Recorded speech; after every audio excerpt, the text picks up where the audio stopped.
Hello, my name is Leo and welcome to another day of LSD, the Dream Emulator. Let's get cracking. I'm a bit late. I was also a bit late with yesterday's episode. Because I didn't upload it yesterday and then I was going to upload it today and I couldn't find the USB stick that it was saved to. My bad. So today on backstories of characters, the ferrymen and the geishas that ride on them. The geishas are pretty self-explanatory, but the ferrymen make a little bit of coin by ferrying these beautiful geisha up and down the river. The geisha, of course, aren't exactly going anywhere in particular. This is all a showcase to try to lure in new customers. Generally, the brothel, or the madam of the brothel, will force the, is it Orion? Like the newcomers, to do this kind of thing, because they're young, and they don't really have to do anything apart from just stand there. They're instructed not to move or do anything at all, and I guess the color of the kimono is in line with a particular color or design or pattern or logo of the brothel house itself. That's the end of my story. That wasn't real. I just made all that shit up. I'm not trying to teach you anything. But there is another couple of guys that we can talk about, and that's these weird statue people. Now, Kyoto being a city full of shrines and temples and whatnot, it makes sense that there'd be a lot of shrine people, but no one quite knows the story about these two. They worked at a very prominent shrine in Kyoto until one day they were cursed and turned into stone statues, doomed to forever wander around the city, not really going anywhere in particular, but just wandering. And what you don't know about these guys is they actually do weigh the size of what you would expect a statue of that size to be. You can imagine the strain on these poor fellows to have to lift that kind of weight around. But where are they going? Oh, they're not going to turn around. Oh, they can go outside. I've never seen this before. There you go. That ends the story of those guys. Yeah, you want to do stories about the bell? No, sort of stick with people. Oh, who's left? How about the celestial angel? If she's here. I think she's on the other side. What about the fox in the foxglove show? What about the fox in the foxglove show? Yeah, where am I? You have no idea.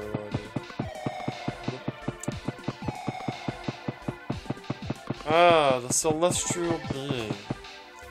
An ancient being more than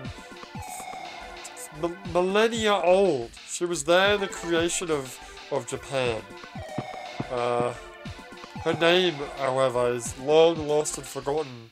While there are two prominent books relating to the creational myth of Shinto and the creation of Japan as a country, those being the Kojiki and I forgot the name of the other one, the Nihon something or other,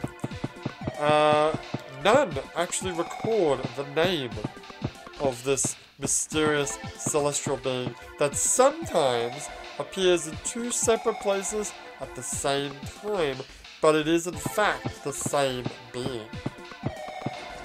Never saying a word and without a face at all, she just sort of floats there. That's all I got. Okay. You really, I'm lightning round. We're doing this, we're doing it live, okay. Are the weird things that dwell in the water here? They are the weird things that dwell in the water that sometimes float on top of the water. These are actually, what's the word? Like business people who are like really Scroogey and really tight-assed. Sure. Frugal, is that the word? I'm not sure if that's the word, but yes, they're frugal merchants. Merchants being very, in actuality, in Edo period, being very, basically the lowest of the low class of people, even below farmers. These were very frugal and very penny pinching, you could say, businessmen who, because of their bad deeds when they died, were forced to, their bodies were turned into these weird elongated shapes with big ears and whatnot, and basically essentially the maninekos, these little beckoning cat things, but the purpose is to welcome people to the palace. Because of course the Emperor is a celestial being, so he had the power to do that. The end. Okay. What else we got? Well, there's the story of the fox god shrine. Ah, is he actually there? Does he need to be? Yes. He's not here. Okay. We'll save the fox god for another day. Yeah. But instead, maybe we can learn the story of the little tea girl. Ah, the little tea girl. A poor, unfortunate soul working in a tea house who, after catching a customer, a very prominent figure in society, cheating on his wife with, I don't know, a geisha? Sure. The man killed this poor little girl, and she is forever doomed every day to run from one side, from the tea house to where the man lives, which is right here. No, which is this warehouse where she was killed. Because they were having sex in the warehouse. Yes, that makes perfect sense. Unfortunately, no one was ever able to realize the message that she was trying to tell people in revealing the location of her killer. The end. Okay. Good. Lightning round, let's do this. We'll do as many as we can. As we can. How about the mystical Tengu? Mystical Tengu. Yes, are they in fact here? No. Oh, there's another one? It's the same one. Oh, it's the same one. Where are the oxen? That's what I'd like to know. Ah! The oxen. The bipedal oxen, as we will call them. So, there's two of these, right? There's one that's like carrying the rickshaw, and there's one that's just walking around. These are very cruel, high-class aristocrats in Japanese society who would abuse the rickshaw drivers that would carry them around the city, and they also were very cruel to animals as well. So, as punishment for that, they were turned into these weird bipedal bison, and well, this one in particular is forever doomed to carry around a pelican that is filled with, let's just say, a ton of lion? Something heavy. It's gotta be something heavy, right? And then there's the other one, who is just an arsehole that was cruel to animals, and he's gonna walk around as a bull, because, you know, it's a fail. Okay, you're doing good so far. Yeah. Anything else? I'd like to actually find that guy. Oh, there he is.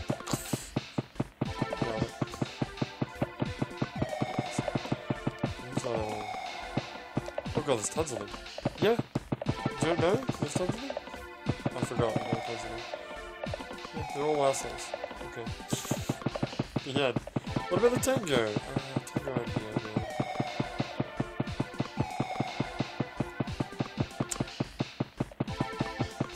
Well, we can talk about Geisha, but... Geisha. Well, the two Geisha that you see walking around Kyoto, they're just Geisha. There's nothing special about them. They're just doing the Geisha thing. That's it. Okay? But what about Big Geisha? I think Big Geisha needs her own episode. Also, I need to actually think of the story for him. What about the Phoenix? Oh, the Phoenix. Oh, Jesus Christ, where'd you come from? Some say there is a geisha that appears seemingly out of nowhere and walks slowly but surely down the streets of Kyoto. No one knows where she came from. All that they know is that when she walks, you best get out of her way, or she would stick that ghetto where the sun don't shine. And then there's the twin geisha. They're just twin geisha. There's nothing special about them. Yeah. Is old lady around? Let's see if old lady's around. We are getting shit done, guys. Smashing the crap out of Kyoto. The demon guy. Oh, the demon guy. Anyway, let me see if old lady's here. Shit, it's wrong side. Dang it. And that's it. Okay. Fair enough. Well, we did what we could. We did indeed. Don't reset the game, please. It's fine. It will hurt you if you reset the game.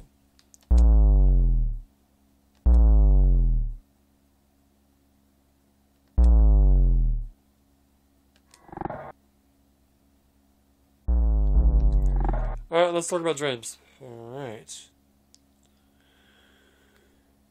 We talked about the Nightmare TV show, we've talked about McDonald's, we've talked about that restaurant that had horse training. We did talk about that, yeah. We haven't talked about that one. It's a long one, it is. And it's only when you haven't done shit. I'm gonna run out of dreams. But I have a dream tomorrow, yeah. Alright. This dream is called Gang Party Crash. Or, Gang Party Crash. So I'm hosting a party of possibly kids, of people I know. All I know is they're all kids. It could be a birthday party, or, I don't know, maybe a Christmas party. Who knows? All I know is there's a bunch of kids there. Most of them Japanese. Some of them are Westerner. Well, most of them are Japanese. Anyway, all the kids are here, and the wife is there too. She's helping. And we've got this great, food spread. And I've set up a TV with some video games for them to play. I'm not exactly sure what they're playing, but it's basically like a Bash Bandicoot or something like that. The kids are all lining up to play it. I make the initial mistake of saying, well, play till the game over. Usually you have 3 lives. And then I realize that's a bad idea because people are just playing for, kids are playing, having 2 long turns. So I changed it to, switch when someone dies. Makes sense. Some arsehole kids who already had to go are getting back in line, which is fine, but they're getting in line in front of kids who haven't actually played yet. So I'm like, hey, listen. Don't do that. There's a little kid there who I don't know. I didn't know rather, but he must be someone's cousin or something, and he looked like he kind of wanted to play. So I'm like, hey man, you want to play? Go for it. And everyone's like, is it okay? Which is in Japanese, ino. And I'm like, yeah, dude, it's fine. Everyone can play. So just go for it. But he's really shy or embarrassed or something. He says, no, it's fine. He says, kekkoin in Japanese. It's fine, I'm fine. Don't worry about it. I'm like, no, like, man, chill out. It's my game. If I say you can play it, then you can play it. So go. Do it, bro. Bro, dude. Anyway, all is going well. Then, a very suspicious looking car, a rough looking car, with a bunch of urban gangbangers get out. I don't know why there are gangbangers in Japan, but there are. And they start hassling everyone. And I step in. I'm not ready to take this shit. But I'm also quite, scared inside because, gangs. And I'm like, hey, what can I help you boys with? And, wait, why did I say boys? What am I in the South now? What can I help you boys with? Anyway, this is Japan. I'm pretty sure it's Japan anyway. And I've never... This isn't racist. No, it's not racist. This is fact. I've never actually seen this many African Americans together in one place. Except for those special videos that may or may not exist on the internet. Anyway, these dude bros are being real assholes, walking around, messing up people's day. They show me this photo of a kid, and they say they're looking for this boy, and I'm like, okay, it's a kid I've honestly never seen before. So I'm like, hey, he's not here. There's no way you could be here. Good luck with your search, but you're wasting your time here. I'm not sure why, but I'm trying to, write something down on a piece of paper. Just not related to them, I'm just trying to do something. And I've got this pen, and the pen, for some reason, looked like a little shotgun. I decided not to use that pen, just in case they thought it was a real gun. But my other pen stopped writing after I started writing on top of, the metal bed of, a pickup truck that was parked nearby. Anyway, they're still checking around, despite the fact that I told them. And I talk to who I think is the leader. I say, look, man, all the kids here are Japanese, and a couple of them are white. That boy is clearly African American, and I'm sorry he's not here, because I've said hello to all the kids here, and, you're just wasting your time. I don't know what are you trying to do? What's the deal here? It looks like they're getting ready to, get in their car and, buzz off. When one fucker asked me where my car keys are for that pickup truck that I was riding on the back of. And I say, why? Knowing that he's probably gonna try to, steal it, or I'm trying to get conned into something.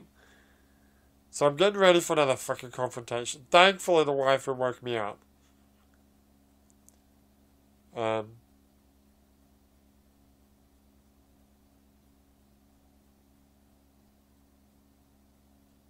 Yeah. The wife woke me up because I was having a dream. And I'm like, oh, thank God I'm home. But, that could have gone real bad. That was a bad situation. That was a bit of a nightmare. Weird nightmare, but a nightmare nonetheless. Alright, that's LSD for today. When we come back tomorrow, assuming I record it tomorrow, which I might not, we'll play some more LSD, the Dream Emulator. Maybe I'll see you on Tuesday. But for now, my name is Leo, and I will see you next time. And it would help if I stopped the recording.